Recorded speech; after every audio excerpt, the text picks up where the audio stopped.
ہمارے چینل میں خوش آمدید۔ تو چلیے شروع کرتے ہیں آج کی کہانی۔ کالج کے چھوٹے سے کیفیٹیریا میں طلبہ کی گہما گہمی شروع تھی۔ ہنسی مذاق اور گپ شپ کی آوازیں گونج رہی تھیں۔ معصومہ جب کیفیٹیریا کے اندر داخل ہوئی تو اپنے لیے پرسکون سا گوشہ ڈھونڈنے کے لیے ادھر ادھر دیکھنے لگی، اور پھر کونے میں اسے ایک خالی ٹیبل دکھائی دی تو وہ فوراً وہاں چل دی۔ اس نے اپنے لیے کافی اور برگر کا آرڈر دیا اور اپنی کتابیں کھول کر نوٹس لکھنے لگی۔ وہ متانت سے بھرپور ایک سنجیدہ سی لڑکی تھی جسے شاید ہی کبھی کسی نے کھلکھلا کر ہنستا ہوا دیکھا تھا۔ اچانک کیفیٹیریا کی پرسکون فضا میں شور بلند ہوا اور حسب عادت ریان اپنے فرینڈز کی جھرمٹ میں اونچی آواز میں بات کرتا ہوا انتہائی بدتمیزی کے ساتھ داخل ہوا۔ اس کی نظریں چاروں طرف گھوم رہی تھیں کہ اچانک اس کی نظر معصومہ پر پڑی تو وہ خود پر قابو نہیں رکھ سکا اور فوراً ہی اس کی ٹیبل کی طرف بڑھا اور انتہائی بے باکی کے ساتھ طنزیہ مسکراہٹ چہرے پر سجائے اس کی ٹیبل پر جھکا۔ آپ ہر وقت پڑھتی رہتی ہیں، کبھی بات چیت بھی کر لیا کریں۔ ریان کی بات سن کر معصومہ نے ذرا سا اپنا سر اٹھایا لیکن پھر دوبارہ لکھنے میں مشغول ہو گئی۔ اس کی خاموشی پر ریان مزید پھیلتے ہوئے بولا، یقین جانیے یہاں پر لوگ آپ کو کافی ہم خیال بھی مل جایا کریں گے۔ مگر معصومہ نے اس کی طرف اب دیکھنا بھی گوارا نہیں کیا، لیکن ریان کو اپنا یوں نظر انداز ہونا اچھا نہ لگا تو وہ اس کے پاس ہی کرسی گھسیٹ کر بیٹھ گیا۔ تم ہمیشہ اتنی سنجیدہ کیوں رہتی ہو بھائی؟ ہنسو، کھیلو، باتیں کرو، یہی عمر ہوتی ہے، مجھ سے دوستی کرو گی؟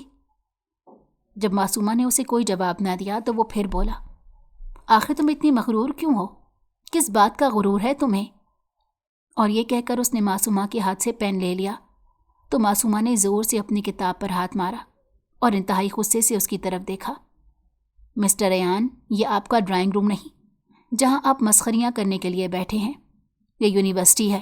یہاں لوگ موج مستی کے لیے نہیں، پڑھنے کے لیے آتے ہیں، اس لیے کوشش کریں اس طرف آپ کو زیادہ دھیان دینے کی ضرورت ہے۔ معصومہ کی بات سن کر ریان ہنسنے لگا۔ تم تو بہت اچھا بول لیتی ہو، اسی لیے تو کہتا ہوں کہ بولا کرو، اندر کی بھڑاس نکلتی رہتی ہے۔ میں نے آپ کی بات سن لی ہے مسٹر ریان، آپ برائے مہربانی میرا پین دے دیں اور آپ اپنے کام سے کام رکھیں تو زیادہ بہتر ہوگا۔ اس کا لہجہ سرد اور بے پرواہ سا تھا۔ ریان ہنسا اور کرسی کھینچ کر کھڑا ہو گیا۔ چلو آؤ، تمہیں ایک اچھی سی چائے پلاتے ہیں، تمہارا موڈ بھی اچھا ہو جائے گا اور ہمیں بھی ایک اچھی سی کمپنی مل جائے گی۔ معصومہ نے گہری سانس لی اور کتاب بند کر کے وہ بھی کھڑی ہو گئی۔ اس کی آنکھوں میں بے خوفی جھلک رہی تھی۔ تمہیں ایک بات سمجھ نہیں آتی؟ مجھے میرا پین دو اور تم اپنے کام سے کام رکھو۔ کیا ضروری ہے کہ میں تمہاری شکایت ایڈمنسٹریشن سے کروں؟ اس کی بات سن کر ریان زور زور سے کہکا لگاتے بولا، ضرور، اپنا یہ شوق بھی پورا کر لو۔ اگر ہماری شکایت لگانے سے تمہیں خوشی ملتی ہے تو اس سے بڑی بات اور کیا ہوگی؟ اور دونوں ہی ساتھ چلتے ہیں، اس بہانے سے ہی تمہاری کچھ تو کمپنی مجھے ملے گی۔ تو معصومہ کے تیور ایک دم سے بگڑ گئے اور وہ بولی، تم جیسے لوگوں کی وجہ سے عزت دار گھرانے اپنی بیٹیوں کو پڑھانے سے ڈرتے ہیں۔ تمہیں لگتا ہے کہ تم پیسوں کے زور پر سب کچھ خرید سکتے ہو۔ یاد رکھو، عزت نہ پیسوں سے ملتی ہے اور نہ غرور سے، وہ اپنے کردار سے کمائی جاتی ہے جو تمہارے پاس سرے سے ہے ہی نہیں۔ ریان اپنے بااثر خاندان سے تعلق رکھنے کی وجہ سے ہمیشہ دوسروں کو متاثر کر لیتا تھا، لیکن سب نے دیکھا کہ وہ پہلی بار گونگا سا ہو گیا۔ اپنی بے عزتی محسوس کرتے ہوئے وہ غصے سے بولا، تم جانتی ہو میں کون ہوں؟ اگر تمہیں ذرا سا بھی اندازہ ہو جاتا تو تم مجھ سے ادب سے بات کرتی۔ تو معصومہ کی مسکراہٹ میں تمسخر تھا۔ ادب با ادب لوگوں کا کیا جاتا ہے، تمہارے جیسے بگڑے ہوئے امیر زادوں کو تو پہلے ہی خود ادب کی الف بے پتہ ہونی چاہیے، پھر اس کی توقع دوسرے سے کرنی چاہیے۔ معصومہ کی کاٹ تار آواز پورے کیفیٹیریا میں گونجی اور ہر طرف خاموشی چھا گئی۔ سب طلبہ کی نظریں معصومہ پر جمی تھیں۔ ریان نے اپنی کرسی کو زور سے لات ماری اور غصے سے اس کی طرف انتہائی کینہ توز نظروں سے دیکھنے لگا اور پھر تلملاتا ہوا وہاں سے چلا گیا۔ مگر کیفیٹیریا میں موجود ہر شخص جان چکا تھا کہ معصومہ جیسی لڑکیوں سے بحث کرنا آسان نہیں۔ قریبی ایک میز پر بیٹھا ہوا امیر بالاج یہ سب دیکھ رہا تھا۔ وہ عام طور پر اپنے معاملات سے باہر کسی بھی چیز میں دلچسپی نہیں لیتا تھا، لیکن آج کا منظر دلچسپ اور عجیب تھا کہ وہ ایک ٹکٹکی باندھے سب دیکھتا چلا گیا۔ اسے معصومہ کی دلیری اور پروقار انداز میں دیے گئے دلائل نے حیران کر دیا۔ اسے یہ دھان پان سی لڑکی بڑی عجیب سی لگی کہ جس نے انتہائی بہادری اور سمجھداری کے ساتھ نہ صرف خود کا دفاع کیا بلکہ ریان کو بھی خاموش کروا دیا۔ بالاج کی نظریں اس کے چہرے پر جم سی گئیں۔ اس کی آنکھوں میں چمک اور باتوں میں اعتماد کا امتزاج بالاج کے دل کو ایک عجیب سی کشش میں جکڑ گیا۔ وہ دل ہی دل میں سوچنے لگا کہ یہ کوئی عام لڑکی نہیں ہے، بلکہ ایک انتہائی مضبوط کردار کی اور کسی اچھے گھرانے کی لگتی ہے۔ وہ پہلی بار کسی عورت سے متاثر ہوا تھا، ورنہ وہ جس قبیلے سے تعلق رکھتا تھا وہاں پر خواتین کو اتنی آزادی نہیں دی جاتی تھی کہ وہ یوں کسی مرد کے ساتھ بات کر سکے۔ اس نے اپنی بہنوں اور پھپھوں کو دیکھا تھا جن میں خاندانی روایات کی وجہ سے انتہائی جھجک تھی، یہاں تک کہ وہ اونچا کہکہا لگاتے ہوئے بھی سہم جاتی تھیں۔ اسے یہ سب اچھا نہیں لگتا تھا۔ وہ چاہتا تھا کہ اس کی بہنیں اتنی مضبوط ہوں کہ اپنے پیروں پر کھڑے ہو کر اپنا اچھا برا فیصلہ خود کریں۔ انہیں بھی کم از کم اتنی آزادی میسر ہو کہ جس میں وہ اپنے دل کی بات تو کہہ سکیں، لیکن خاندانی روایات کو تبدیل کرنا اس کے بس کی بات نہیں تھی۔ وہ اپنی بہنوں کو اکثر بولنے پر اکساتا تو اس کی بہنیں کہتی کہ بھلا لڑکیاں بھی بولتی ہیں، انہیں تو بس چپ چاپ گھر کے مردوں کا فیصلہ سننا چاہیے۔ تو امیر بالاج ان کی بات پر کڑتا رہتا، لیکن آج کیفیٹیریا میں بولتی ہوئی جرأت مند لڑکی کو دیکھ کر اس کی آنکھیں چمکنے لگیں۔ اس نے سوچا کہ جب وہ اس بار گھر جائے گا تو اپنی بہنوں کو یہ ضرور بتائے گا کہ اس نے ایک ایسی لڑکی دیکھی ہے کہ جس کی جرأت اور قابلیت کے سامنے بڑے سے بڑا فن خوان بھی خاموش ہو جاتا ہے۔ یہ سوچ کر نہ جانے کیوں اس کے ہونٹوں پر ایک خوبصورت دلاویز سی مسکراہٹ مچلنے لگی اور آنکھیں معصومہ کے چہرے پر جم سی گئیں۔ معصومہ کی دلیری، بے باکی اور عزت نفس کے اظہار نے اسے اپنی طرف کیوں متوجہ کر لیا وہ خود بھی سمجھ نہیں پا رہا تھا۔ یہی وہ لمحہ تھا جب بظاہر یہ نازک اور معصوم سی لڑکی اپنی سخت مزاج طبیعت کی وجہ سے اسے اپنے دل میں اترتی ہوئی محسوس ہوئی اور اس کے دل میں محبت کی پہلی کونپل پھوٹنے لگی، ایک ایسی محبت جس کا شاید ہی وہ کبھی اظہار کر سکے۔ ریان کے جانے کے بعد کیفیٹیریا میں ہلکی ہلکی سرگوشیاں گونجنے لگیں۔ طلبہ ایک دوسرے سے معصومہ کی بے خوفی کی تعریف کر رہے تھے اور کچھ تو اس کی جرأت مند رویے سے متاثر بھی نظر آ رہے تھے، لیکن معصومہ ان سب باتوں سے بے پرواہ ایک بار پھر اپنی جگہ بیٹھ کر کتاب کھول چکی تھی۔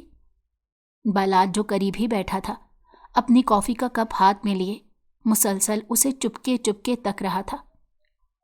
معصومہ کے ارد گرد کئی لڑکیاں آ کر اکٹھی ہو گئی تھیں اور دھیمی آواز میں بولیں، تم نے ریان کو جو سبق سکھایا وہ شاید کبھی نہ بھولے، لیکن ایک بات تو بتاؤ، کیا تمہیں اسے ڈر نہیں لگا؟ تو معصومہ نے ہلکی سی مسکراہٹ کے ساتھ انہیں جواب دیا، ڈر تو صرف اللہ کی ذات سے لگنا چاہیے۔ اگر ہم یوں ہی ہر دوسرے مرد سے ڈرنے لگ جائیں تو پھر ہم نے گزار لی اپنی زندگی۔ ریان جیسے لوگ صرف اپنی دولت کی دیوار کے پیچھے چھپے ہوتے ہیں، وہ بھلا کیا نقصان پہنچائیں گے؟ ایسے لوگ در حقیقت اندر سے انتہائی کمزور ہوتے ہیں۔ اس کی بات سن کر تمام لڑکیاں اسے داد طلب نظروں سے دیکھنے لگیں۔ کسی نے معصومہ کی جرأت کو سراہا تو کسی نے اس کی نظروں میں اپنے لیے ایک نیا اعتماد محسوس کیا۔ بالاج یہ سب سن اور دیکھ رہا تھا کہ ایک لڑکی کی بہادری کی وجہ سے یہاں پڑھنے والی کئی لڑکیوں نے اپنے اندر بہادری محسوس کی، اور دیکھا جائے تو یہ بہت بڑی بات تھی۔ تھوڑی دیر بعد ایک ایک کر کے سب جانے لگے تو معصومہ بھی اپنا پیریڈ لینے کے لیے کیفیٹیریا سے باہر چلی گئی۔ تو بالاج کو لگا جیسے اس کا چین و سکون بھی وہ اپنی کتابوں کے ساتھ لے گئی ہو۔ اس کا دل بھی ایک دم سے اچاٹ سا ہو گیا اور وہ اپنی کافی ادھوری چھوڑ کر باہر نکل آیا۔ یونیورسٹی کا آخری پیریڈ اٹینڈ کرنے کے بعد وہ جوں ہی کلاس روم سے باہر نکلا تو معصومہ اسے سیڑھیوں پر بیٹھی ہوئی دکھائی دی۔ وہ شاید اپنی گاڑی کا انتظار کر رہی تھی۔ تھوڑی تلے ہاتھ رکھے وہ دور فضاؤں میں نہ جانے کیا چیز تک رہی تھی۔ اس کی انگلیوں میں قلم مسلسل حرکت کر رہا تھا۔ اچانک اس کا دوپٹہ سرکا تو اس کے بالوں کی کئی لٹیں ہوا میں بکھرتی ہوئی اس کے چہرے پر آ گئیں، جنہیں اس نے فوراً ہی پیچھے کیا۔ بالاج کی نظریں اس پر جمی تھیں، لیکن وہ اپنی ان نظروں میں اس کے لیے کوئی بے ادبی یا ہوس محسوس نہیں کر پا رہا تھا۔ اچانک ہی معصومہ کی نگاہ بالاج پر پڑی۔ بالاج کو اپنی طرف دیکھتے ہوئے اس کے چہرے پر شدید ناگواری کے تاثرات ابھرے تو بالاج ایک دم سے گڑبڑا سا گیا اور دوسری طرف دیکھنے لگا۔ اتنے میں معصومہ نے اپنی چادر دوبارہ سے اپنے سر پر ٹھیک سے اوڑھی اور جو ہی وہاں سے جانے لگی تو فوراً ہی ریان اپنے آوارہ دوستوں کے ساتھ اس کا راستہ روک کر کھڑا ہو گیا۔ تم مجھے سب کے سامنے شرمندہ کر کے خود کو کیا ثابت کرنا چاہتی ہو؟ اس نے طنزیہ لہجے میں معصومہ سے پوچھا۔ معصومہ نے ریان کو انتہائی غصیلی نظر سے دیکھتے ہوئے لیکن قدرے پرسکون انداز میں کہا، میں نے تمہیں کوئی شرمندہ نہیں کیا، تم اپنی حرکتوں کی وجہ سے خود شرمندہ ہوئے ہو، میں نے تو صرف تمہیں آئینہ دکھایا تھا۔ ریان کا چہرہ اس کی بات سن کر لال پیلا ہو گیا۔ یہ تمہاری بہت بڑی غلطی ہے، تم نہیں جانتی کہ تم نے کس سے پنگا لیا ہے۔ اس سے پہلے کہ وہ مزید کچھ کہتا، بالاج اپنی جگہ سے اٹھ کر ان کے قریب پہنچ گیا۔ اس کے چہرے پر سختی اور آنکھوں میں غصہ تھا۔ وہ دھاڑ کر بولا، ریان یہاں سے چلے جاؤ، یہ کالج ہے، تمہارے باپ کا آفس نہیں کہ جہاں تم اپنی منمانی کرو۔ ریان نے بالاج کی طرف دیکھا اور ہنستے ہوئے کہا، تم کون ہوتے ہو ہمیں نصیحت کرنے والے؟ تو بالاج عین اس کے مقابل آ کر کھڑا ہو گیا اور اس کی آنکھوں میں آنکھیں ڈال کر انتہائی سرد لہجے میں بولا، تمہیں بتانے کی ضرورت نہیں کہ میں کون ہوں، لیکن اگر تم نے یہاں کسی کو مزید تنگ کیا تو اس کے نتائج کے لیے تیار رہنا۔ ریان اور اس کے آوارہ دوست بالاج کے کثرتی جسم، خطرناک تیور اور قاتل نظریں دیکھ کر تھوڑا پیچھے ہٹ گئے۔ وہ جانتے تھے کہ بالاج سے مقابلہ کرنا آسان نہیں ہوگا، اسی لیے بڑبڑاتے ہوئے دم دبا کر وہاں سے جانے میں ہی اپنی عافیت جانی۔ بالاج معصومہ کی طرف اپنی کمر موڑ کر کھڑا تھا اور ریان پر نظریں جمائے اس وقت تک گھورتا رہا جب تک وہ نظروں سے اوجھل نہیں ہو گیا۔ پھر وہ وہاں سے جانے ہی لگا تھا کہ اسے اچانک معصومہ کی آواز سنائی دی تو وہ ایک دم اس کی طرف پلٹا۔ وہ اس کا شکریہ ادا کرنے کے لیے کچھ کہنا ہی چاہ رہی تھی، لیکن بالاج نے اسے فوراً کہا، آپ کو ان لوگوں سے بات کرنے کی ضرورت نہیں تھی، وہ اس قابل نہیں کہ ان پر وقت ضائع کیا جائے۔ معصومہ نے ہلکی مسکراہٹ کے ساتھ جواب دیا، میں ہمیشہ اسے نظر انداز کرتی ہوں، یہ کافی عرصے سے مجھے تنگ کر رہا ہے، لیکن کبھی ضرورت سے زیادہ برداشت بھی آپ کو کمزور بنا دیتی ہے، اور لوگ یہ سمجھتے ہیں کہ آپ ایک آسان چارہ ہیں، اس لیے بولنا بے حد ضروری ہو جاتا ہے تاکہ لوگ اپنی لمٹس کراس نہ کریں۔ لیکن آپ کا شکریہ کہ آپ نے بروقت مداخلت کی، ورنہ اس کی بدتمیزی میں میرا مزید وقت ضائع ہو جاتا۔ وہ یہ بات کر کے جا چکی تھی، لیکن بالاج کے دل میں ایک عجیب سی کیفیت برپا تھی۔ وہ وہیں اسی جگہ پر آ کر بیٹھ گیا جہاں پر تھوڑی دیر پہلے معصومہ بیٹھی ہوئی تھی، اور اس وقت اسے ایسے لگ رہا تھا جیسے اس کے ارد گرد کا ہر منظر بے رنگ ہو گیا ہو۔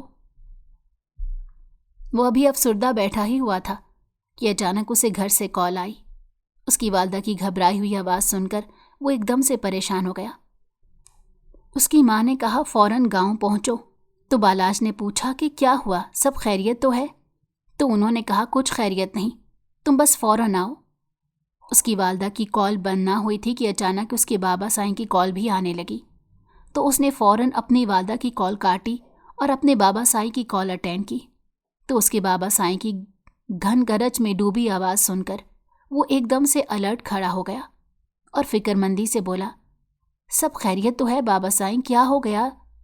تو اس کے بابا بولے، تم عورتوں کی تعلیم کے بہت بڑے چیمپئن بنتے تھے نا، اور تم نے بڑی ضد کر کے اپنی بہنوں کو تعلیم دلوانے کی ضد کی تھی۔